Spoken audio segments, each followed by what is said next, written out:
Guys, I was super impressed with how Mario Bautista looked in this fight. All right. Now, I picked Mario Bautista to win this fight, but I did not expect it to be this dominant against Vinicius Oliveira. All right. Round one kind of went like what I expected. All right. Vinicius Oliveira was looking to land wild strikes. Bautista, carefully managing distance.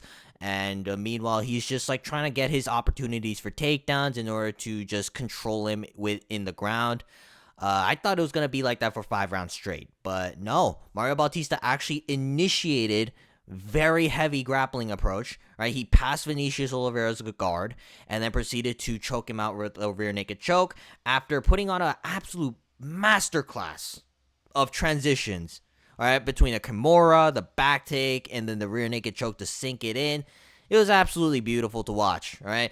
And I think it's time that the UFC fans need to put respect on Mario Bautista's name. I know a lot of you guys are high on Vinicius Oliveira. I just never thought that Vinicius Oliveira was going to be top of the top, goofballing his way through, like other guys like Yuri Prohaska and DDP. All right, I think in bantamweight, all right, the guys are too skilled for that, and Mario Bautista showed levels in this game by easily dispatching Vinicius Oliveira in the second round. All right, so hopefully I would love to see Mario Bautista get another crack into the top 5 of the bantamweight division, because I do believe that he is top 5 level in the bantamweight division, and depending on the matchups, I do like his chances. Like, I don't mind a matchup between him and Song Yadong, or even a rematch between him and Corey Sandhagen, but either way, I'll think of a matchup for Mario Bautista close to the near future, probably tomorrow. But yeah, either way, super impressive fight from Mario Bautista.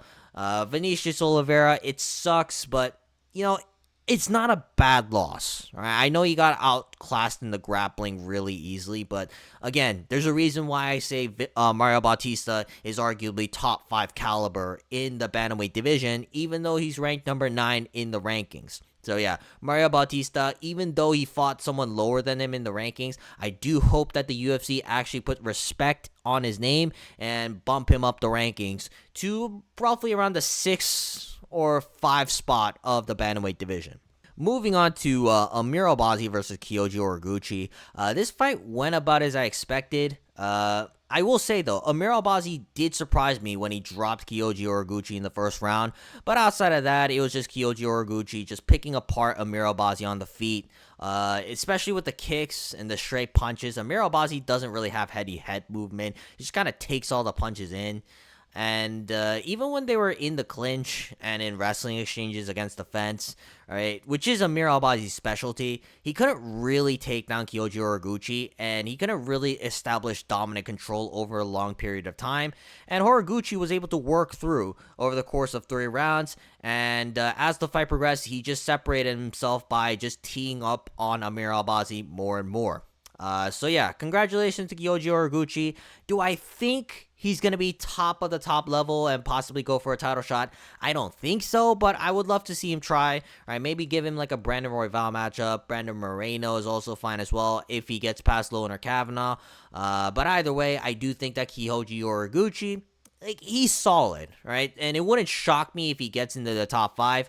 I don't think he's going to get to the belt necessarily, but I am interested to see just how far he can make it into the flyweight division in this current age. So yeah, congratulations to Kyoji Horiguchi for putting on a pretty solid fight against Amir Albazi. Now on to these 2 abominations that we call heavyweights, all right? And I have a message for both of these guys, all right? I hope both of them serve in the front lines of the military in their respective countries and just get sent to like fucking Iraq or something like that. I hope both of these guys just get executed at this point. Like, I hate both of these guys so much. All right, now I picked Jailton Almeida to win this fight. And you know what? That one's on me. All right, because I did not realize how much of a sorry ass pussy Jailton Almeida is when he can't get takedowns, right? Because Riz Vankouniev didn't even do much. He just stuffed all the takedowns, and Jailton Almeida literally didn't know how to fight. In hindsight, Daniel Cormier was right about Jailton Almeida. As for Riz Vankouniev, though, you are equally as much of a terrorist to the sport as Jailton Almeida. I guess you won, so congrats to you. I hope the UFC keeps you in the apex though, because you are another abomination to the heavyweight division. And here's the sad part about this. These two are both on steroids. Like, you could have put on a better spectacle when you're both on steroids, clearly. Like, I don't understand how you can be this shit. You're cheating using performance-enhancing drugs, yet you can't even do anything outside of just hugging each other like you're having gay sex against the cage. Fuck both of you. I hope both of you die in an unfortunate accident.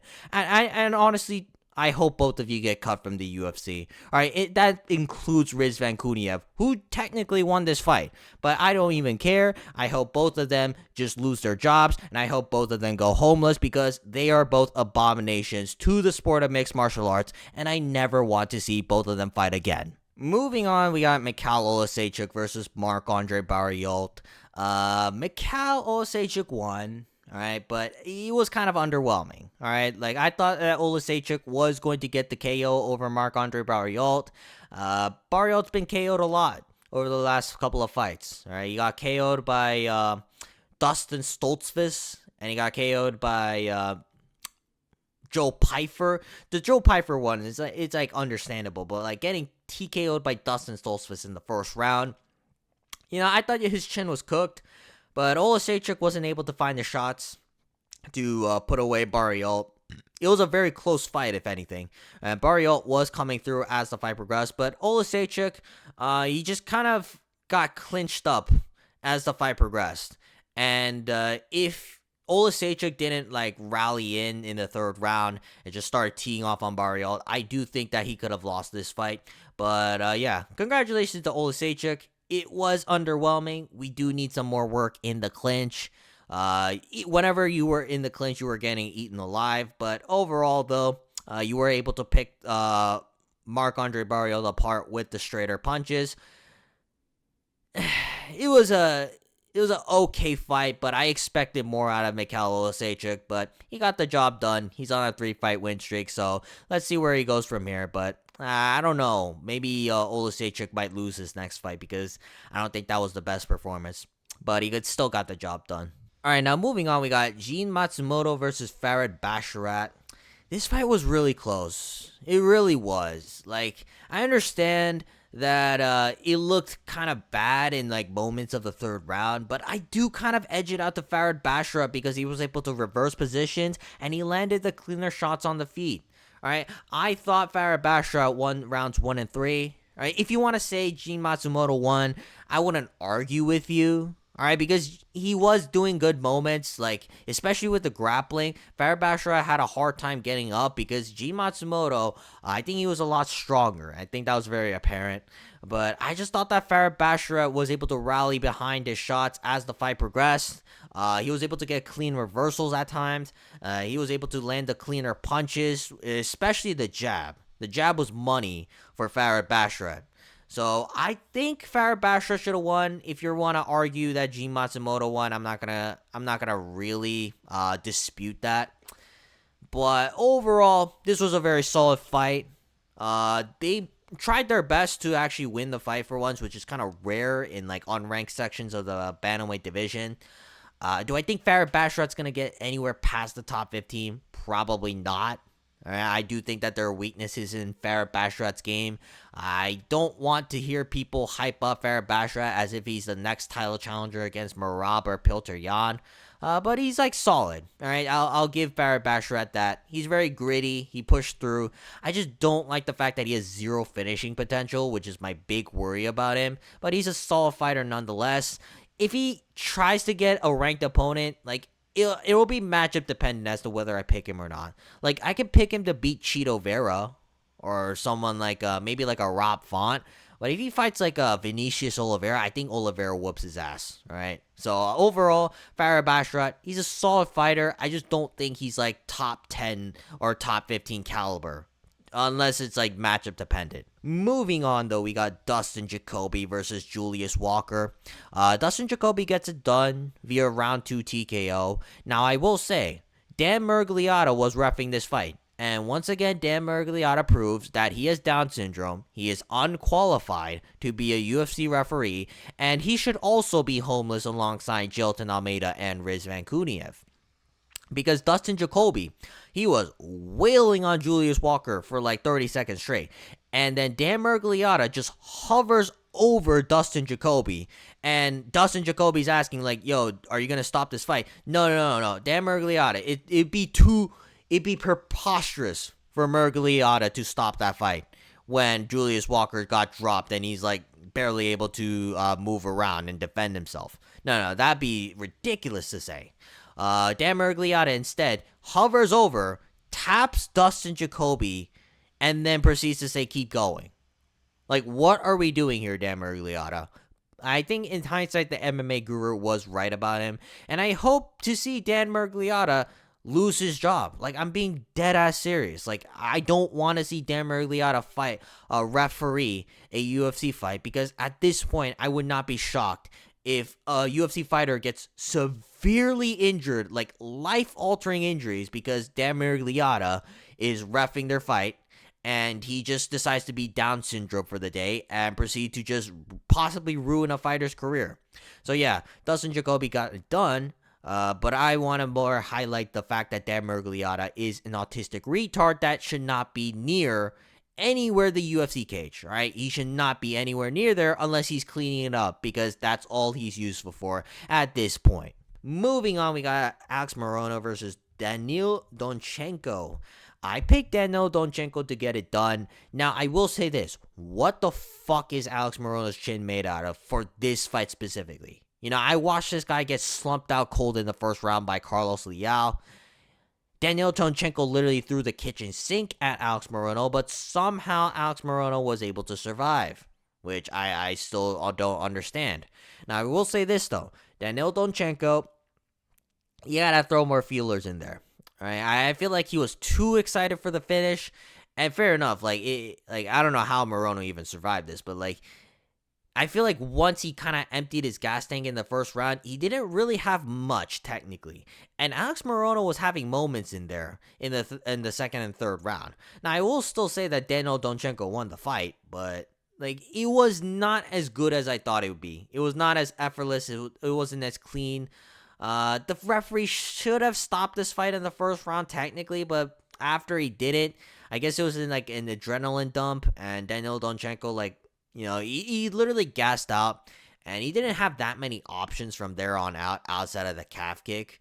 But he's young. He's 24 years old. You know, he's just fresh into his UFC career. I think he has a lot of time to develop. Do I think he's going to be like a top 5 contender in the near future? I don't think so, but he has time to develop, and I am interested to see just like how far he can make it in. I'm assuming he's going to get into the rankings, but after that, I do think it's going to be difficult for him. But either way, though, Daniil Donchenko, he's an interesting prospect. I understand that Morono was supposed to be knocked out in the first round, but I think he's going to learn from this experience, and I think he's going to further develop his game as a UFC fighter. Moving on, we got Nikolai Veretetnikov versus Nico Price. Pack it up, Nico Price. All right. Now, I picked Nikolai Veretetnikov. All right. I had a suspicious feeling he was going to knock Nico Price out because it's Nico Price in 2026. But the thing is, Nikolai Veretetnikov is not that good. All right. But he was able to knock out Nico Price in the first round. I don't know what Nico Price should do at this point. Like, he should retire. All right, the UFC should either cut him or he should retire. Either way, I don't care to see Nico Price fight anymore because he's just a victim out there. He is a literal victim out there who cannot hurt his opponents in the year of 2026. And here's the thing, I still don't think Nikolai Veretetnikov is that good.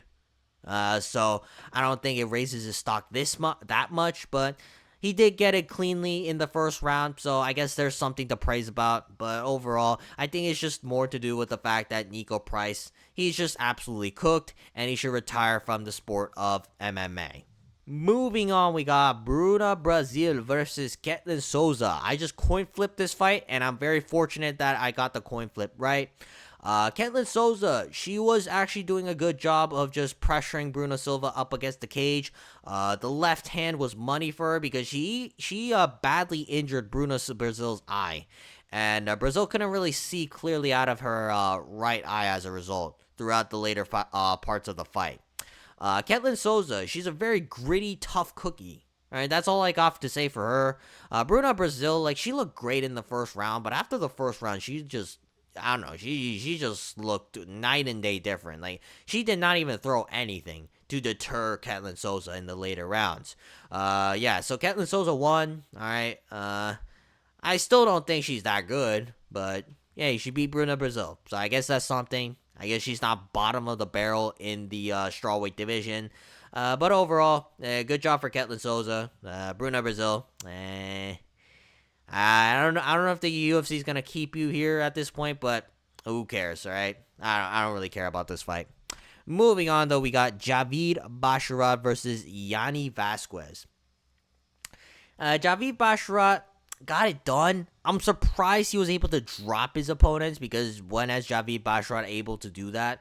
But then again, this guy is supposed to be a flyweight who came up on short notice to fight at bantamweight. So I guess there's that. But overall, it was like an okay-ish fight. All right, both of guys, like, they were trying to slug it out in the pocket, but I don't think either guy really has power in their hands. And eventually, though, it was like kind of like, you guys are just kind of just throwing shots just to throw it. I didn't really feel like anybody was going to get knocked out at some point. It wasn't like they were teeing off with just some cool Matrix-style combos or anything. It was just very basic, in my opinion. Javid Basharat was also like mixing in takedowns, but they didn't really amount to much of anything. Yanni Vasquez was able to get some good transitions in the BJJ, but again, nothing really happened in this fight. But Javid Basharat won the fight, because that's typically how a Javid Basharat fight goes. You know, he just does well in the first 2 rounds. He gasses out later on, but like overall, it's just kind of a nothing fight, in my opinion. This fight was fun to watch. This fight was really fun to watch. Wang Kong beat the shit out of Eduardo Mora. I will say, though, the second round was very concerning, considering Eduardo Mora was almost able to choke out Wang Kong. But the first and third round, Wang Kong was putting on an absolute striking clinic. And I think by the end of the third round, Eduardo Mora's face was so badly bloodied up. All right, like, it was really gruesome to watch, but it was a very fun fight nonetheless. I don't think Wang Kong's gonna climb up any higher, though. Like, I do think that her grappling is a major issue against the top 10 of the flyweight division, but she's a solid fighter nonetheless. Her striking is so fun to watch. All right, so I'm gonna be rooting for Wang Kong regardless. I don't think she's gonna get to the top, but if she does, hey, that's great for us. So yeah, congratulations to Wang Kong for beating Eduardo Mora. Moving on, we got Muin Gafurov versus Jakub Wiklax. Jakub Wiklax, he got a Hail Mary submission in the third round. And you know what? I'm happy for him, because fuck this Sasquatch looking motherfucker here. Right? He missed weight by 5 pounds. He emotes as if he does anything in this fight, so when he's barely outstriking people. And also the fact that he tried to fake tap his way out. Right, like, literally, he tapped with his left hand, and then he tapped with his right hand as the timer went out, to pretend that, like, he was like, oh, just get off me, instead of, like, you know, actually submitting to the choke. So yeah, Muin Gafurov, he's a bum. Right, he is an absolute bum.